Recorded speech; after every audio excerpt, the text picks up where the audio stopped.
하나님 말씀 함께 보실게요. 창세기 46장입니다. 창세기 46장 1절에서 7절까지 말씀.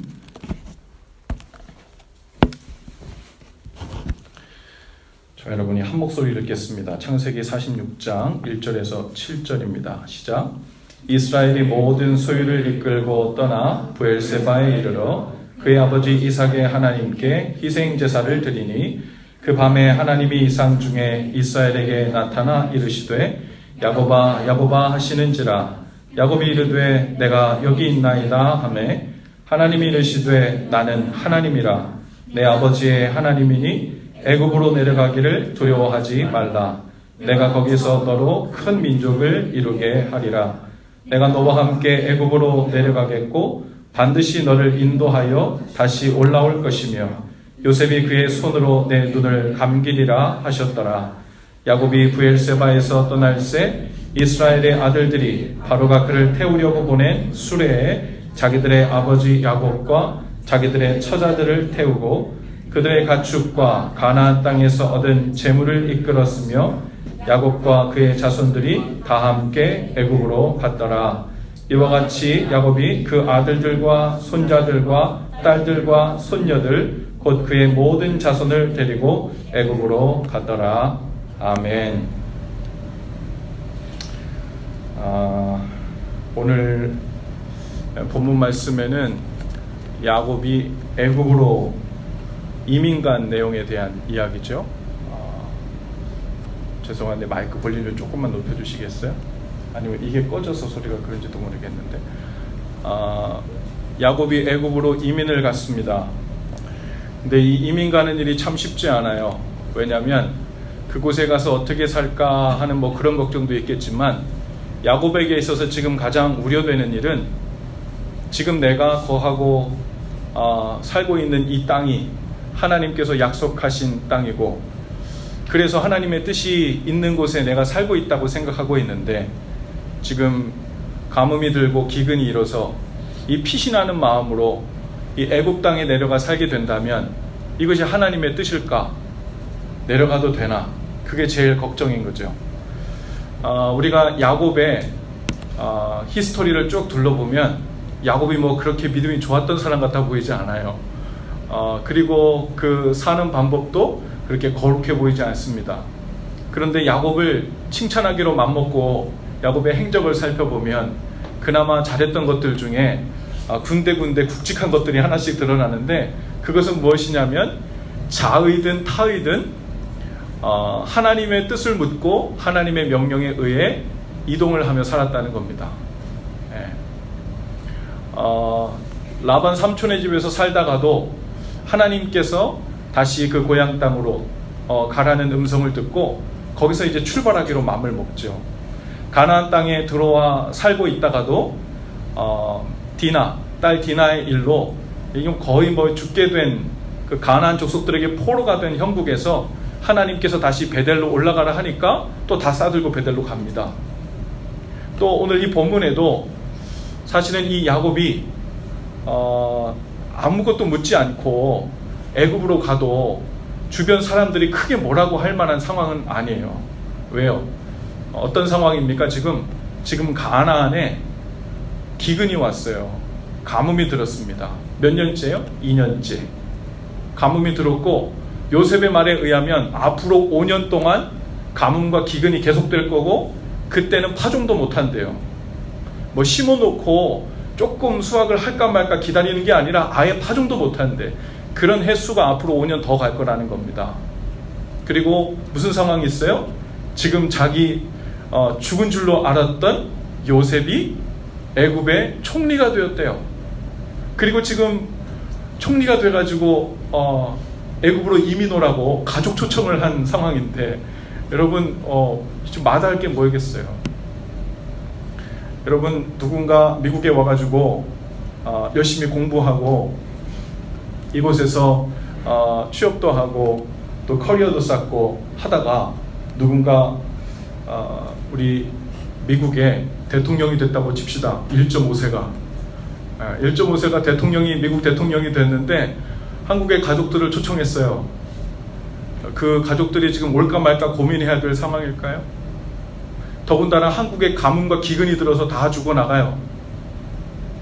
앞으로 5년 동안 파종할 수 없고 먹고 살 수 있는 그 근거가 하나도 없어요. 게다가 지금 애굽 총리인 요셉이 가족들 타고 오라고 수레와 그 모든 종들까지 다 보내놓은 상태예요. 누가 그냥 가라 그래도 이 가족 초청을 받은 이 애굽과 그의 형제들 가족들이 이곳을 따라가도 누가 뭐라 그럴 사람이 전혀 없는 상태죠. 근데 야곱이 오늘 말씀에 보니까 이스라엘이 모든 소유를 이끌고 떠나 부엘세바에 이르러 그랬어요. 이 부엘세바라는 장소에서 요셉이 보낸 시종들과 만난 겁니다. 모든 소유를 이끌고 떠났대요. 그러니까 가나안 땅에 살고 있던 야곱이 그 소식을 듣고 우선 짐을 다 쌌어요. 갈 수도 있겠다라는 생각을 들고, 하지만 가겠다는 건 아직 아니에요. 짐을 다 싸들고 어디까지 왔다고요? 부엘세바에 와가지고 요셉이 보낸 수레와 그 종들 다 만난 겁니다. 그런데 그 이야기를 듣고 야곱이 지금 하나님 앞에 묻기로 결단한 거예요. 여기까지 혹시 몰라 다 싸들고 왔지만 하나님께 물어서 가지 말라 하시면 할 수 없죠. 하지만 물어야 되겠습니다. 그것이 바로 그의 아버지 이삭의 하나님께 희생제사를 드리니 그거예요.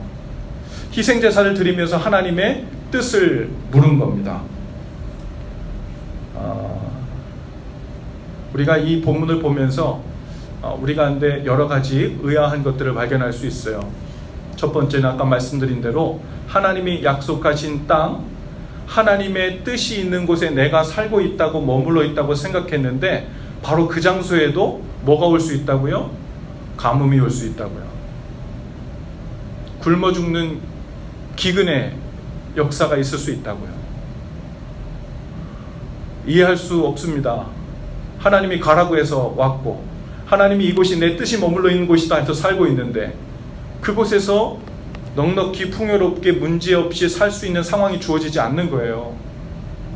그것도 2년씩이나. 야곱이 얼마나 고민이 많았을까요? 이 상황을 어떻게 해석해야 됩니까? 라고 하나님께 그 의심의 마음이 많이 들었을 거예요. 피신을 가야 되는 상황이 온 겁니다. 하나님 명하신 그 땅에서. 그래서 지금 아들 요셉은 오라고 그러는데 혹시 몰라 짐을 싸가지고 부엘세바에는 왔는데 가야 될지 말아야 할지 몰라 하나님께 희생제사를 드리고 그 뜻을 묻고 있는 거예요. 오늘 야곱의 모습을 보니까 야곱이 애굽으로 내려가는 것을 두려워하고 있었습니다. 오늘 3절에 보니까 이러잖아요. 하나님이 이르시되 나는 하나님이라 내 아버지의 하나님이니 애굽으로 내려가기를 두려워하지 말라. 지금 야곱은 얼씨구나 좋다, 요셉을 만나러 가자, 내 아들이 총리니 이제 먹고 살 걱정 없겠구나, 이 생각만 하고 있던 게 아니라 두려운 마음이 먼저 들었던 거예요. 바로 아버지의 명하신 그 뜻이 있는 땅을 떠나도 될 것인가. 오늘 저와 여러분이 살고 있는 삶의 자리가 정확히 자세히는 몰라도 하나님께서 나를 여기까지 인도하셨고 지금 내 삶의 상황 속에서 하나님을 따르고 신앙생활을 하며 머물라고 있는 곳이 바로 내가 있는 곳이다 하고 믿고 살고 있을 것입니다.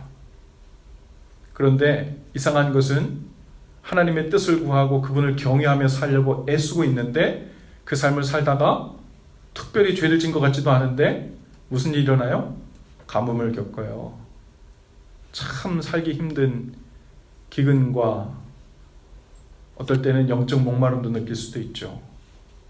하나님의 은혜의 단비가 더 이상 내리지 않고 이른 비와 늦은 비가 멈춰버리고 하나님이 우리를 돌보시지 않는 버려진 땅 같은 곳으로 우리의 주의가 그렇게 느껴질 때가 있죠. 우리에게 혼란이 임합니다. 이곳이 하나님 명하신 그 땅이 아닌가? 내가 그 땅에 살면서 무슨 잘못을 하고 있는 건가? 이 문제는 언제 해결될 건가? 이런 생각들을 하게 되죠. 야곱은 그 어려움 속에서도 이 가나안 땅, 약속의 땅을 떠나면 더 큰 문제가 발생할 것이라는 그 두려움이 마음속에 있는 겁니다. 그래서 하나님께 묻고 있는 거예요. 하나님께서 애굽으로 내려가기를 두려워하지 말라고 하십니다. 그리고 그 이유에 대해서 말씀해 주시는데 뭐라고 하시냐면 내가 거기서 너로 큰 민족을 이루게 하리라.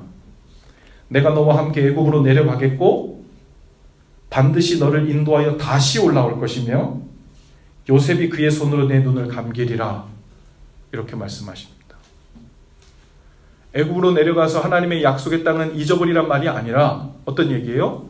하나님께서 가나안 땅을 약속의 땅으로 준 것은 맞지만 땅만 지리적으로 준 것이 하나님의 뜻이 아니라 아브라함을 통해 약속한 그 모든 뜻을 이루기 위해서 중간에 프로세스가 필요하다는 겁니다.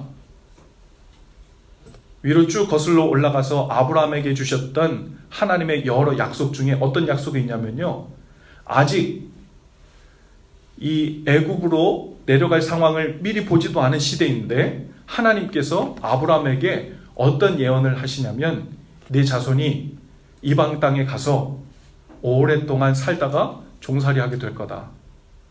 그리고 많은 재물을 이끌고 다시 내가 약속한 땅으로 돌아오게 될 거다. 라는 말씀을 이미 아브라함 때부터 예언해 주신 말씀이셨어요. 하나님께서 아브라함에게 주셨던 약속들 중에 또 중요한 약속이 뭐예요? 내 자손을 하늘의 별과 같이 저 바다의 모래처럼 많게 할 거다. 오늘 하나님께서 야곱에게 애굽으로 내려가기를 두려워하지 말라라고 말씀하시면서 뭐를 붙였어요? 내가 거기서 너로 큰 민족을 이루게 하리라. 실제로 애굽으로 내려간 야곱과 그의 모든 가족들의 인원이 몇 명이었다 그래요? 70명입니다. 70명이 갔어요. 그리고 애굽에서 약 430년을 머물렀고 출애굽할 때 나올 때 당시 인구가 약 200만 명으로 추산합니다. 모든 것에 풍요로웠던 그 애굽 땅에서 하나님께서 하늘의 별처럼 바다의 모래알처럼 자손을 많게 하시겠다는 하나님의 아브라함에 줬던 약속을 그곳에서 이루시고 또한 출애굽시켜서 다시 하나님의 약속의 땅으로 돌이키신 하나님의 그 완전한 계획과 섭리가 이루어지고 있는 그 과정의 한 부분에 있는 거예요.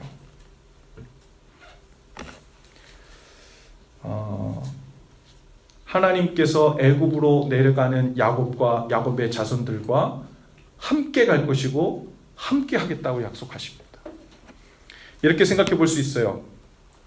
지금 야곱과 이스라엘 백성들은 애굽에 가서 종살이 할 수밖에 없는 운명인가? 그렇지 않습니다.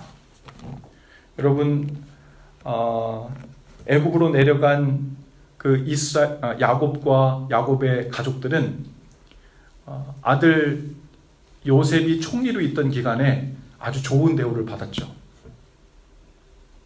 그리고 하나님께서 이 백성들을 야곱과 함께 애굽으로 내려가라고 하면서 어떤 약속을 하셨어요? 내가 너희와 함께 하겠다는 거예요. 하나님은 가나안 땅에만 함께 계신 것이 아니라 애굽에도 함께 계신 거죠. 그곳에서도 내가 함께 하겠다고 말씀하시는 거예요. 그런데 우리가 그 히스토리를 보면 이스라엘 백성들이 점차 이집트 땅에서 이집트 왕의 노예가 되는 삶으로 전락하게 됩니다. 그것은 하나님이 예언했기 때문에 그렇게 되어진 것이 아니라 이들이 애굽 땅에서도 하나님을 경외하며 살라고 명한 그분의 말씀을 잊고 하나님을 경외하고 의지한 것이 아니라 누굴 의지했어요? 요셉을 의지한 거예요.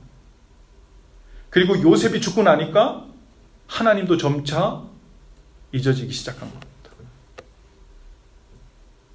하나님을 잊기 시작하는 그 과정에 맞추어 이집트 왕의 노예의 삶이 시작된 거죠. 살다 보니까요, 하나님의 뜻이 어디 있나?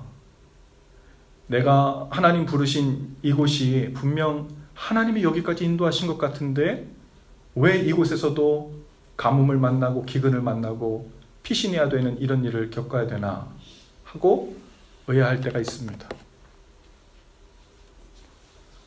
그런데 하나님께서는 아직 그분의 뜻, 완전한 계획을 다 이루시는 그 마지막 목적지까지 가지 않았어요. 하나님께서는 가나안 땅을 약속으로 주셨지만 그 가나안 땅에서 하나님을 경외하며 사는 하나님의 플랜이 완성되는 그 과정이 어떨 것이라고 약속하신 적은 없습니다. 그런데 우리들은 이스라엘 백성들처럼 어떤 것을 주로 생각해요? 하나님께서 명하신 그 땅에 들어왔으면 아직 하늘의 별처럼 바다의 모래처럼 자손이 많아질 것이라는 그 약속은 아직 이루어지지 않았어도 이곳에 오래 눌러앉아 살고 있다 보면 그 뜻이 이루어지겠지. 그리고 이 땅을 떠나는 것은 하나님의 뜻이 아니야 라는 생각에만 붙어 있는 거예요. 그런데 하나님의 계획은 달랐죠. 이스라엘 백성을 애굽이란 세상 속 낯선 땅, 혼란스럽게 느껴지는 그 땅에까지도 보내셔서 이스라엘 백성을 강하게 하시고 훈련시키시고 온전케 하셔서 다시 그 가나안 땅으로 복귀시켜서 바로 그때에 하나님의 뜻을 이루시려고 하는 계획이 있으셨던 거예요. 제가 목사 안수 과정을 할 때인데요, 하나님의 뜻을 따라 순조롭게 모든 일들이 잘 되어져 가고 있었다 생각됐는데 어느 순간 목사 안수 과정 인터뷰에서 한번 떨어졌어요. 그래서 1년을 기다려야 되는 때가 왔습니다. 하나님, 제가 뭘 특별히 잘못했나요? 왜 갑자기 제 삶에 하나님의 뜻이 분명 저와 이 시간 이 장소에 있는 것으로 생각되는데 나는 왜 이런 가뭄을 만나고 이런 기근을 만나야 되죠? 뭐가 잘못된 것입니까? 그런데 나중에 저는 애굽 같은 고난과 어려움의 시간이라고 생각해서 그 시간을 들어가 봤더니 그 시간이 고난과 어려움의 시간, 부분적으로 그러기도 했지만 하나님께서 그때 저를 교회라는 것에 대해서, 목회라는 것에 대해서 제대로 훈련시키시고 또 훈련을 받을 수 있는 여러 기회들로 인도하시는 계기가 되었더라고요. 예상치 못한 애굽 땅으로 저를 인도하셔서 그곳에서 하나님께서 저를 훈련시켜 다시 주님 원하시는 목회자로 또 목사로 만드시려는 그런 계획이 있었겠다. 저는 열심히 했지만 하나님의 뜻에 의해 할 수 없이 인터뷰에 떨어졌다는 얘기가 아니에요.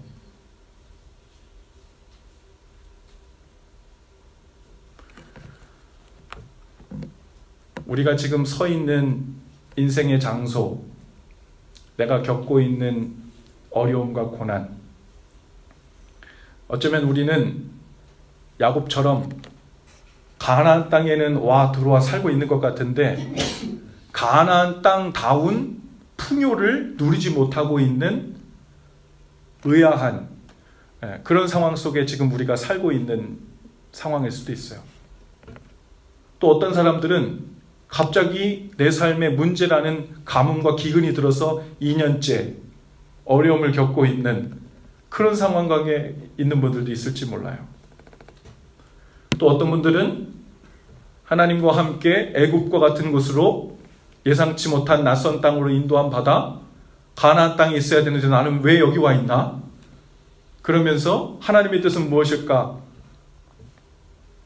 그것을 생각하며 애굽 땅에서 그렇게 느껴지는 상황, 삶 속에서 머물고 있는 분들도 있을지 몰라요. 어떤 분들은 하나님을 잊고 하나님과 거리를 둔 채 애굽이라 대변되는 세상 속에서 어느 정도의 손이 묶이고 발이 묶인 종처럼 노예처럼 아파하는 삶이 시작된 분들이 있을지 모르겠습니다. 하나님의 뜻에 의해 우리가 노예가 되고 종이 된다는 말이 아닙니다. 하나님이 아브라함을 통해 예언하셨다는 그 말씀은 하나님이 말씀하셨기 때문에 우리 의지와 상관없이 우리가 그런 고난을 당하고 종이 된다는 말이 아니라, 예언이라는 말은 미리 본다는 말입니다. 시간과 공간을 만드신 하나님께서 시간과 공간을 초월하여 존재하면서 아직 일어나지 않은 사람의 의지적인 결단과 계획, 그 모든 것을 미리 보고 오늘 우리에게 말씀해 주실 수 있다면, 제가 그렇게밖에 설명할 수가 없어요. 우리가 그것을 예언이라고 한다면, 그것은 하나님의 뜻에 의해 우리가 이리저리 조종되는 것이 아니라 우리가 전폭적으로 의지적으로 결정한 것을 하나님께서 우리에게, 아브라함에게 말해줄 수 있다는 그런 의미죠. 우리는 점치는 사람들 이야기하죠. 무당들 찾아가면 그 사람들이 미래를 본다고 합니다. 그렇죠? 근데 그 사람들, 이 무당들은 미래를 본다고 얘기하면서 미래에 대한 이야기를 해주면서 무당들의 한계는 뭐냐면 자신은 이 현지라는 곳에 갇혀 있을 수밖에 없어요. 그래서 아주 제한적이죠. 그런데 하나님은 무당 같은 분이신이 아니세요. 그분은 미래도 보실 수 있으시고 과거도 보실 수 있으시고 현재를 떠나 계실 수도 있습니다. 그것이 시간과 공간을 초월한다는 말의 의미죠. 그런데 우리는 그 스테러스를 가본 적이 없기 때문에 상상할 수도 없고 이해할 수도 없죠.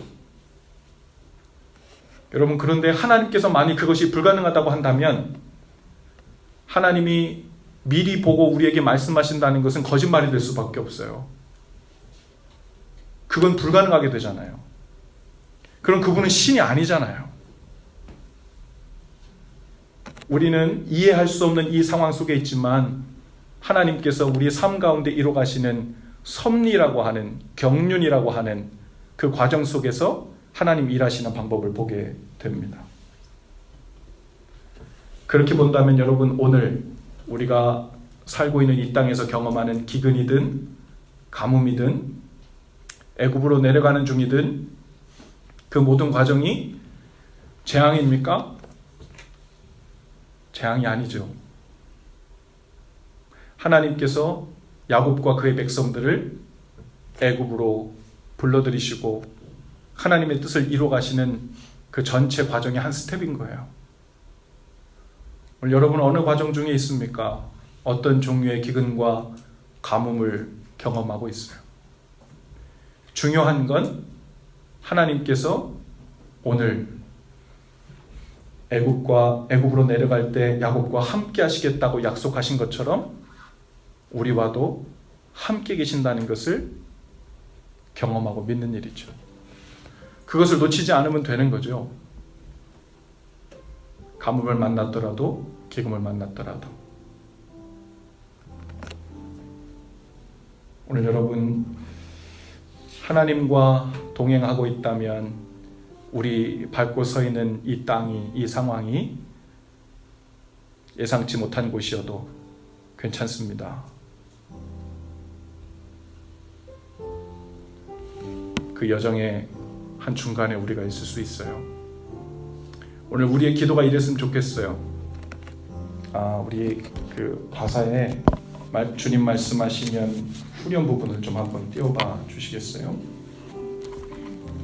뜻하신 그곳에 나 있기 원합니다. 우리의 소원은 무조건 가나안 땅을 떠나지 않는 것이 아니고 그것이 애굽이든 가나안 땅이든 하나님 뜻하신 그곳에 제가 있기를 원합니다. 이끄시는 대로 순종하며 살겠습니다. 그것이 오늘 우리의 기도이자 평안의 마음을 쌓아 올리는 기반이 될 수 있기를 바랍니다. 오늘 그것을 놓고 저 여러분이 함께 찬양하고 기도하면 좋겠어요. 잠깐 기도하죠. 좋으신 주님, 주님 뜻하신 그곳에 우리가 있기를 원합니다. 이끄시는 대로 순종하기를 원합니다. 영문 모르게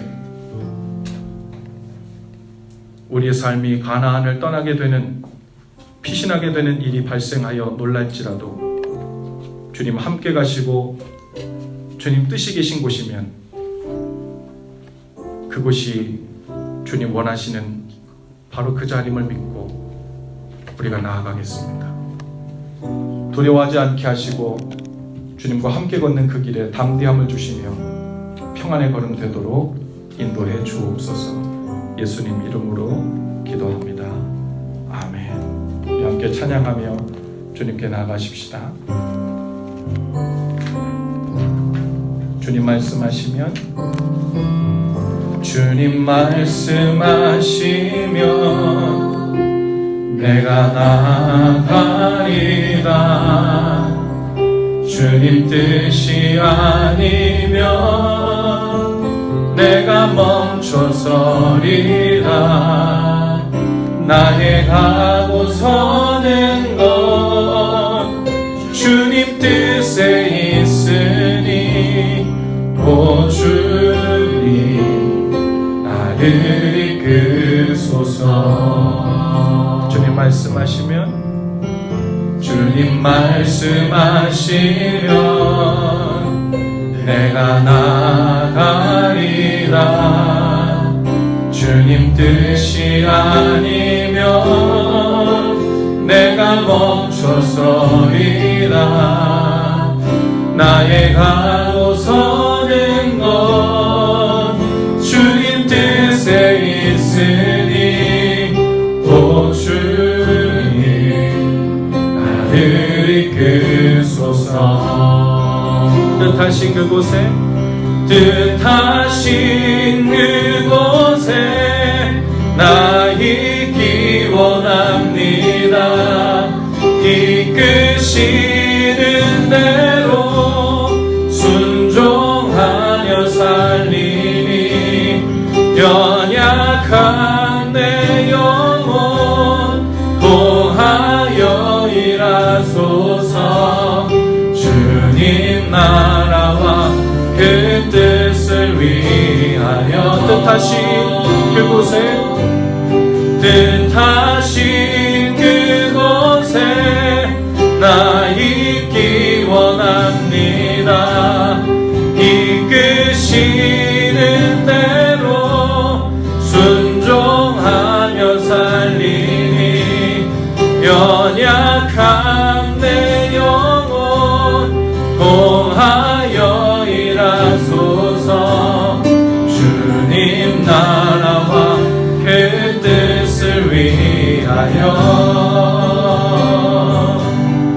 오 주님 나를 이끄소서. 오늘 주신 말씀 기억하면서 하나님, 내가 서 있는 오늘 이 자리가 가나안이든 애굽이든 그 여정이든 가뭄이 들었든 기근이 들었든 주님 뜻하신 그곳에 서 있는 것 하나님 우리의 그것의 소원이고 뜻이며 우리의 기도입니다. 하나님 그 뜻을 온전히 이루는 우리의 삶이 되도록 인도하여 달라고 우리 다같이 함께 기도하시며 주님께 나아가십시다.